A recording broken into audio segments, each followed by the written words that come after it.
Went down to ComicFest where people were waiting 3 hours in line to see Todd McFarlane. We butted in front of everybody so Nikki could interview him. Here's the report. Hi Todd, how you doing today? Good, how are you doing, Nikki? How's ComicFest 93 been treating you? Not too bad. We got a bit of a crowd here we got to take care of, but hopefully we can organize it a little bit better as the hours go by.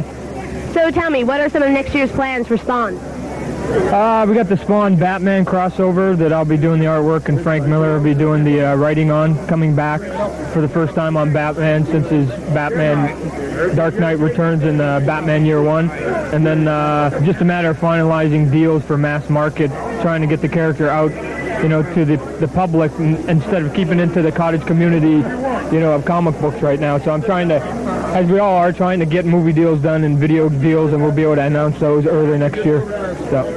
Is that true that Spawn will be getting his own cartoon animation? You know, I mean, on the animation, and we're just looking for specials right now, not like a weekly or something. I just don't think that it lends itself to being that and the kind of animation that I want. Plus, the character's a little bit dark and gritty. I mean, it would never go on. We're talking with, you know, the cable stations that you can get away with a little bit of a darker edge on it, you know, where I don't think it lends itself to a Saturday morning cartoon.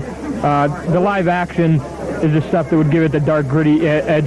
And, I mean, like I said, you know, I don't got that much cute stuff in my book, so it doesn't, I don't lend my stuff as well as a lot of the other guys do to, you know, nice toy lines and stuff that would be accessible to moms and dads. Thank you. So, thank you. What made you actually want to get involved in comics? How did this all start? I think like anybody else. I mean, I drew like anybody else, and then I was collecting baseball cards up till the age of 17, and then all of a sudden I got bored of baseball cards and said, you know, I'm going to start spending my money on comic books. And then you have to get to the point, I think, in comic books, thank you, where you look at the books and you think that you're better than somebody, because otherwise why would you ever get in a job? So you go, I can draw hands better than that, I can do this. You have to get a bit of an attitude, and then you start teaching yourself and try to break in. And after about 3 or 4 years of following comics and teaching myself, I ended up getting my first job. What was it like working with Neil Gaiman on Spawn #9? Neil's a funny guy. Neil, you know, he's a polite, he's a very influential person in the business right now, and he's so polite.